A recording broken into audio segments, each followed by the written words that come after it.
Assalamualaikum warahmatullahi wabarakatuh. A'udzubillahi samil alim minasyaitonir rajim. Bismillahirrahmanirrahim. Alhamdulillahirabbil alamin wassalatu wassalamu ala asyrafil anbiya'i wal mursalin wa ala alihi washabbihi ajma'in. Allahumma anfa'na bima 'allamtana wa 'allimna ma yanfa'una. Rabbi shrah li sadri wa yassir li amri wahlul 'uqdatam min lisani yafqahu qawli wa qur rabbi zidna 'ilma warzuqna fahma. Rabbi yassir wa la tu'assir ya karim. Rabbi tamim bi khair. Wa sallallahu ala sayyidina Muhammad wa ala alihi wa sahbihi wasallam. Alhamdulillahirabbil alamin. Alhamdulillah, bersyukur kita kepada Allah Subhanahu taala dengan limpah kurnianya dan inayah dan taufik dan hidayah daripada Allah Subhanahu taala dapat kita ni berkumpul di majlis ilmu, itu salah satu taman-taman syurga. Alhamdulillah. Dan terlebih dahulu saya ucapkan ribuan terima kasih atas kedatangan bis kita, pelajar dari Kupu SB. Terima kasih kerana datang mendengani untuk sama-sama bincang ni ilmu. Apa khabar kamu semua? Alhamdulillah. Semangat Alhamdulillah. Okey. Kita ni ingin menyambung pada siri yang lalu tentang bentuk-bentuk kesesatan, ajaran sesat yang berlaku di negara Brunei Darussalam. Dan sebagai ulangan sedikit, pada episod yang lalu, siri yang lalu, kita ini sudah menerangkan antara bentuk-bentuk kesesatan itu, antaranya satu, mengadakan ajaran baru. Yang kedua, istilahnya disebutkan sebagai amalan kerohanian melalui tarikat, berlaku kesesatan di sana. Dan yang ketiga, memperkatakan bid'ah sayyi'ah tentang tahlil, talqin. Dan yang seterusnya lagi, yang keempat, di sudut perbumohan. Ini berlaku juga kesesatan di sana. Dan kita ni lihat pada kali ini, kita ni ingin melihat lagi ada satu lagi unsur-unsur kesesatan, penyelewengan berlaku di sudut amalan kerohanian. Dan kita ni tahu amalan kerohanian ini berbalik kepada kerohanian kita ni, bagaimana untuk membersihkan jiwa kita ni supaya lebih hampir kepada Allah SWT. Tapi kalau kita ni lihat, inilah pihak-pihak yang tidak bertanggungjawab menggunakan amalan-amalan kerohanian seperti tarikat kita ni untuk masukkan unsur-unsur kesesatan dan penyelewengan dari sudut akidah kita ni. Dan kita ni mesti menjaga akidah kita ni menurut ahli sunnah wal jamaah.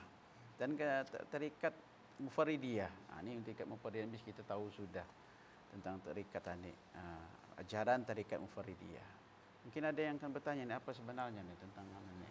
Saya ada satu soalan, Ustaz. Soalan saya, siapakah pengasas tarikat Mufaridiyah itu? Okey, terima kasih. Allahumma hidayatan lisawab. Pengasasnya Muhammad bin Ma'mun. Kita ni lihat siapa sebenarnya ia ni. Kita ni lihat ia masuk di negara Brunei Darussalam melalui sebarlah di kalangan, mulai tersebar di kalangan orang-orang rakan sekerja. Tapi setelah teliti rupanya tersebar di sudut ahli keluarga yang terdekat. Ini yang bahaya ni.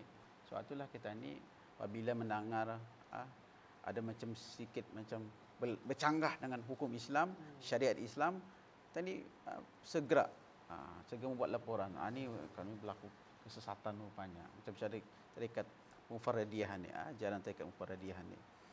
Mungkin ada yang kan lagi ni, kan bertanya ni pasal. Saya ada soalan, Ustaz. Sebutkan ciri-ciri kesesatan tarikat Mufaridiyah secara ringkas. Okey, makasih. Allahumma hidayatan lisawab. Ciri-ciri kesesatan yang berlaku di dalam tarikat Mufaridiyah ini antaranya mempercayai wujudan malaikat bernama Malakul Ilham telah turun ke dada pengasasan ni, Muhammad bin Ma'mun ni, sewaktu ia berada di Makkah, dan mengajarkan kepadanya zikir-zikir yang diamalkan selepas solat fardu bagi menuju ketaatan kepada Allah. Kemudian dalam ciri-ciri kesesatan dalam ajaran tarikat Mufaridiyah ini juga disebutkan wujud malaikat Karanas dan Karakas. Ini sudah menyeleweng. Dan kita ni tahu sudah ada berapa malaikat yang wajib kita beriman? 10. Jangan 9 ah. Jangan salah tu. 10. Siapa dia? Siapa malaikat itu? Malaikat Jibril. Satu Mikail, Israel, Israfil. Lagi Munkar dan Nakir, Rakib dan Atid. Lagi apa lagi? Malik dan Ridwan. Alhamdulillah, bagus. Kalau sekolah ni memang kena bagi star ni. Grade A ni, grade A. Pandai ni. Boleh sudah ni belajar. Alhamdulillah. Kemudian apa lagi kesesatan yang berlaku? Disebutkan lagi ia mematuhi apa-apa yang didatangkan Tuhan dengan perantaraan syekh. Ketuanya terpulang. Ni cari juga ni Baik juga hati-hati ni. Kalau yang ada perantaraan syekh lagi. Sedangkan kita ni namanya syariat ni sudah kata orang selesai sudah selesai sudah. Dalam Al-Quran ada menyebutkan kan, di mana Allah Subhanahu wa taala menyebutkan auzubillahi minasyaitonir rajim, al-yauma akmaltu lakum dinakum wa atmamtu alaikum ni'mati wa raditu lakum Islam madina. Sadaqallahul azim. Yang tafsirannya pada hari ini sempurnalah yauma akmaltu lakum, agama kamu, agama Islam, dan sempurnalah wa atmamtu alaikum raditu lakum Islam madina.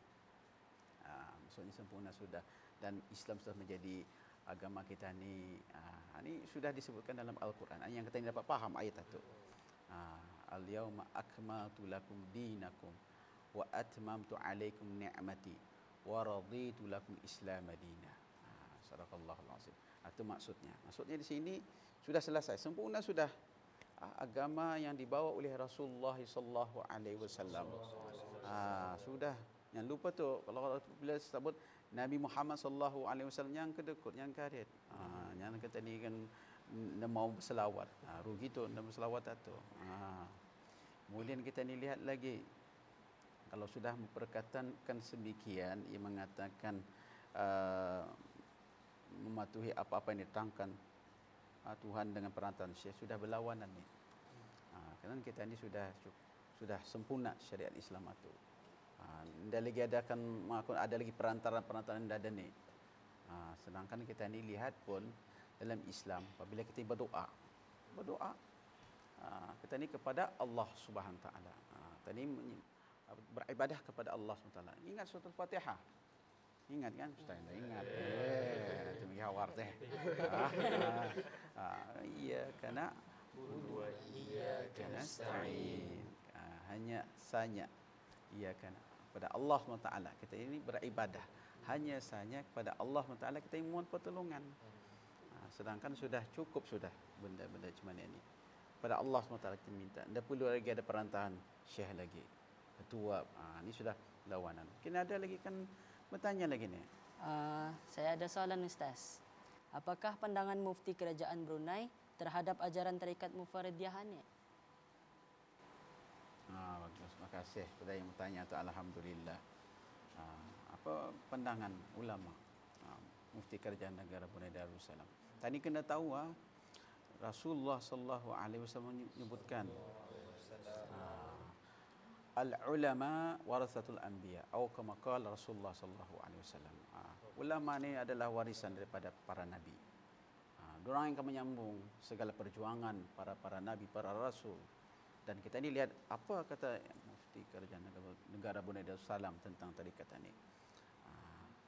Apa disebutnya? Bahawa ajaran ini, tarikat Mufaridiyah, adalah kufur dan sesat dan bertentangan dengan ajaran agama Islam. Orang-orang yang terlibat yang mengamalkan zikir-zikir ini hendaklah segera bertaubat. Kalau tadi ada saudara kita ni yang mengamalkan zikir ini, baik dah tinggalkan. Tinggalkan yang tadi diamalkan. Segera bertaubat. Yang tadi kan fikir-fikirkan. Ada orang beritahu, Ustaz, sudah aku taubat. Kadang-kadang, tapi sebenarnya ia belum lagi bertaubat. ya taubat. Tu mesti tahu tu beza taubat sama taubat. Ini perlu kita ni tahu. Sebab apa Allah SWT menyebutkan tentang pentingnya kita ni bertaubat ni. Apabila melakukan perkara-perkara yang menyeleweng, sesat, kita ni perlu wajib bertaubat. Allah SWT menyebutkan dalam Al-Quran, A'udzubillahi minasyaitonirrajim. Innallaha yuhibbut tawwabina wa yuhibbul mutatahhirin. Sadaqallahul azim. Yang tafsirannya sesungguhnya Allah Subhanahu wa taala menyukai orang-orang bertaubat dan orang-orang yang membersihkan diri daripada dosa. Jadi ini peranan taubat kita ni. Ada kesedaran, ada penyesalan, an-nadam. Taubat ini an-nadam, ada penyesalan kita ni. Kalau sudah tu yang lalu kita mengamalkan zikir-zikir yang ada dalam ajaran tarikat Mufaridiyah ni, perlulah kita ditinggalkan dan kemudian bertobat kepada Allah Subhanahu wa taala. Kemudian apa lagi yang antara ciri-ciri kesesatan yang berlaku dalam ni? Tarikat ni. Dia menyebutkan di sini mendahulukan menggunakan ijazah daripada menggunakan akal. Ya berijazah ni. Ijazah daripada akal. Patutnya apabila menerima sesuatu itu perlu dipikirkan dengan akal, dan akal itu diimbangi lagi dengan syariat. Jangan kata terus menerima wangnya untuk kau amalkan zikiran ni. Kalau kau makan zikir ni boleh kau terabang. Terabang ini sudah jauh ni. Mengamalkan zikir bukan lillahi taala. Terabang terpulang. Terabang. Ini sudah salah kan? Benda-benda macam mana ni jangan kita ni amalkanlah. Kemudian lagi beritahunya banyak. Kalau kau mengamalkan zikiran ni, kaya kau ni. Siapa nak mau kaya? Mana kena? Mana kamu kaya? Tapi kalau sudah niat tu sudah jauh, zikir untuk itu sudah salah. Salahnya juga. Cuma terabang, kalau mau terabang tu zikir untuk supaya terabang. Sudah salah. Ini kesesatan yang berlaku. Kesesatan yang berlaku dalam masyarakat kita ni. Bukan tidak ada berlaku. Cuma mungkin saja belum sampai laporan itu. Tapi kita ni mendengar benda itu. So kita ni apabila mendengar perlu diperbaiki. Kalau ada perkara-perkara macam mana ini perlu dilaporkan kepada pihak yang berkuasa. Biar pihak-pihak berkuasa yang tertentu itu menangani perkara tersebut. Jangan kata ini seorang-seorang saja menangani, jangan-jangan sasat terpulang. Bukan pelang lurus, bikin sasat terpulang. Kita ini mesti faham. Dalam sama aja dalam surah Fatihah. Ihdinas siratal mustaqim. Tunjukilah kami jalan yang lurus yang diridai oleh Allah Subhanahu wa taala. Mungkin itu saja yang boleh kita sampaikan. Mudah-mudahan ada manfaatnya. Insya-Allah. Okey ya, amalkan tu. Amalkan tu. Kalau ada kesesatan berlaku, tinggalkan. Kalau sudah mengamalkan zikir tarikat Mufaridiyah ni, ajaran tarikat Mufaridiyah ni wajib bertaubat. Okey. Mungkin itu saja. Aqulu qawli hadha wastaghfirullah li wa lakum. Wabillahi taufiq wal hidayah. Assalamualaikum warahmatullahi wabarakatuh. Waalaikumsalam warahmatullahi wabarakatuh.